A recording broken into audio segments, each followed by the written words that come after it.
Hello, मैं रेखा कथुरिया अपने channel astro विज्ञान में आपका हार्दिक स्वागत करती हूँ। आज मैं आपके सामने शनि की ढैया के बारे में चर्चा करने जा रही हूँ। इस साल 30 मार्च 2025 को शनि अपना राशि परिवर्तन करेंगे। अभी शनि कुंभ राशि में विराजमान है। 30 मार्च को ये कुंभ राशि का अपना स्थान परिवर्तन करके मीन राशि में आ जाएंगे। मीन राशि में आने के बाद शनि की ढैया 2 राशियों पर शुरू हो जाएगी, एक तो सिंह राशि पर और दूसरा धनु राशि पर। अब शनि की ढैया क्या लगती कैसे है? जब भी चंद्रमा से शनि चौथे और 8वें आते हैं तो शनि की ढैया शुरू हो जाती है। तो धनु राशि से शनि की ढैया 4th हाउस, क्योंकि शनि का गोचर 4th हाउस में होगा और सिंह राशि से 8म स्थान में इसका गोचर होगा। तो शनि की ढैया स्टार्ट होगी। आज मैं आपको सिंह राशि पर शनि की ढैया के बारे में चर्चा करने जा रही हूँ। आपके सामने ये एक सिंह राशि का चार्ट बना हुआ है। ये चार्ट सिंह राशि का है। 5, 6, 7, 8, 9, 10, 11, 12, 2, 3, 4। अब 5 नंबर से मीन राशि, शनि मीन राशि में विचरण करेंगे।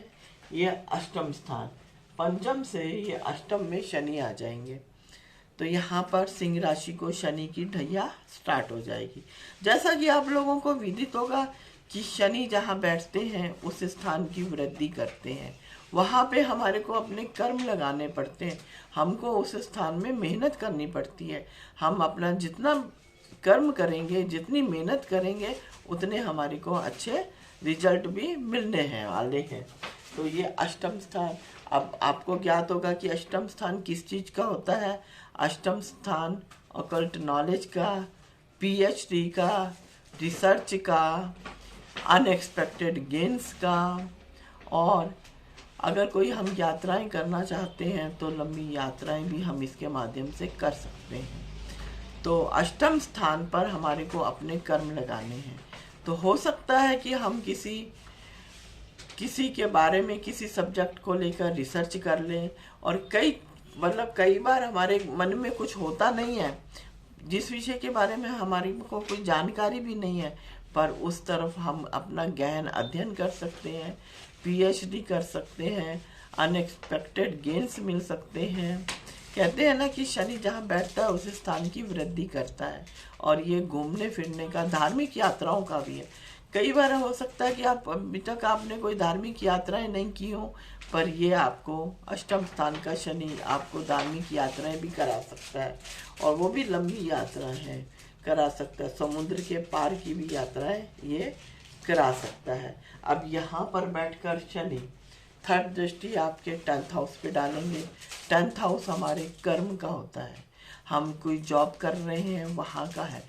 तो शनि की दृष्टि जो होती है वो थोड़ी सी मैलेफिक होती है, परंतु हम अगर वहाँ पे अपनी मेहनत करेंगे, क्योंकि शनि न्याय का देवता है, अगर हमने अपना कर्म वहाँ पे लगाया है तो हमको उसका रिजल्ट जरूर देना है। अगर हमारे कर्म अच्छे हैं तो रिजल्ट हमारे को जरूर मिलेगा। हाँ, एक चीज़ और है कि हमारे को अपने शनि का प्लेसमेंट देखना भी बहुत ज़रूरी है।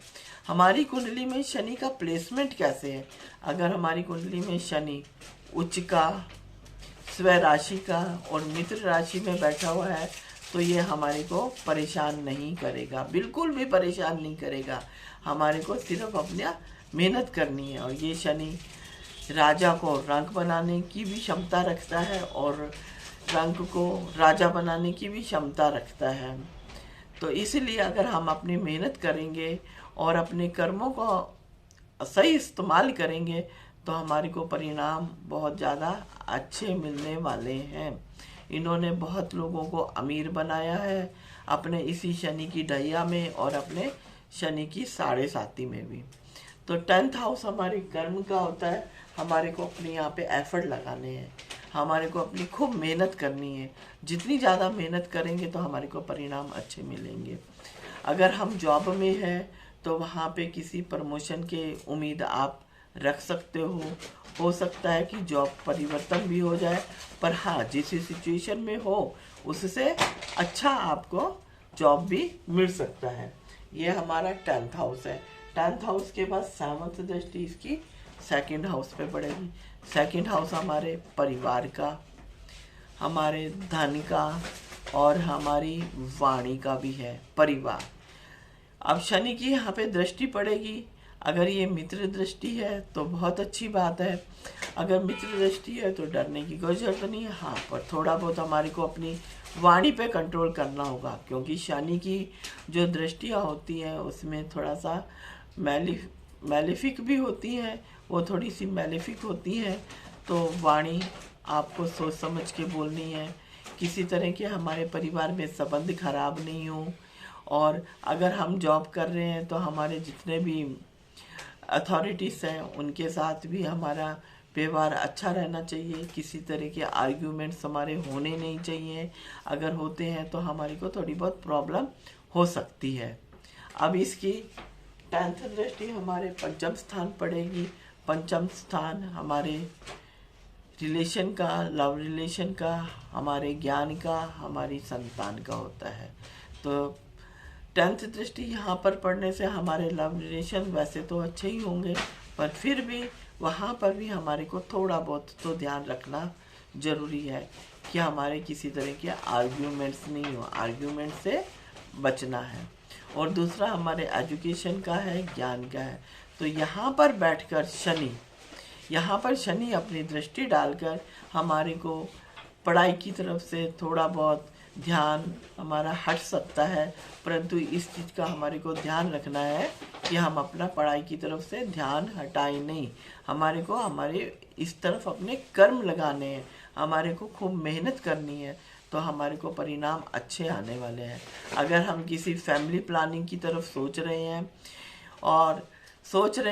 तो ये आप कर सकते हो, क्योंकि 15 मई को गुरु भी अपना स्थान परिवर्तन कर लेंगे और गुरु आपकी कुंडली में लाभ स्थान में आ जाएंगे। लाभ स्थान में आने पर गुरु यहाँ से अपनी सप्तम दृष्टि पंचम स्थान पर पड़ेंगे, और गुरु की पंचम स्थान पर दृष्टि बहुत अच्छी होती है। कहते हैं ना कि गुरु की दृष्टियों में अमृत होता है, तो वो संतान पर पड़ेगी तो आप फैमिली प्लानिंग की तरफ सोच सकते हैं। और यहाँ पर सप्तम दृष्टि गुरु के बारे में अभी हम चर्चा नहीं कर रहे हैं, क्योंकि आज तो हम सिर्फ शनि की ढैया के बारे में ही सोच रहे हैं। गुरु के बारे में नेक्स्ट वीडियो में मैं बताऊंगी, ठीक है ना। तो 3rd दृष्टि, सप्तम दृष्टि और ये पंचम दृष्टि। पर अब मैंने आपको बता दिया कि शनि की ढैया में आपको किस तरह की थोड़ी बहुत परेशानी आ सकती है, परंतु हमको डरना नहीं है। अगर हम ज़्यादा डरेंगे तो वही चीज़ें हमारे साथ जीवन में घटित होने लग जाएंगी। इसीलिए हमारे को डरना नहीं है, हमारे को अपने कर्म लगाने हैं, हमारे को एफर्ट डालना है। तो परिणाम देने वाले शनि हैं, न्याय के देवता है। अगर आप अपने एफर्ट अच्छे लगाओगे तो आपको रिजल्ट भी अच्छे मिलेंगे। अब शनि की ढैया स्टार्ट हो जाएगी तो आपको करना क्या है? उपाय के तौर पर हनुमान चालीसा आप नियमित पढ़ो, बहुत अच्छी बात। नेक्स्ट, आप सरसों के तेल का दिया अगर आप जलाते हो पीपल के पेड़ के नीचे तो वो भी आपके लिए बहुत पॉजिटिव रहेगा। शनिवार को बीज मंत्र 108 बार की जो रुद्राक्ष की माला होती है वो जपो तो बहुत अच्छा है, 108 बार। और अगर डेली भर कर सकते हो तो बहुत अच्छी बात है। और सूर्य देव को आप जल चढ़ाओ। तो इन उपायों के माध्यम से आपकी जो भी थोड़ी बहुत परेशानियां हैं वो अपने आप दूर हो जाएंगी। अगर आपको मेरा वीडियो पसंद आया हो तो प्लीज़ लाइक सब्सक्राइब करना ना भूलें। धन्यवाद। ताकि मैं और भी अच्छे वीडियो आपके सामने बनाकर प्रस्तुत कर सकूं। धन्यवाद।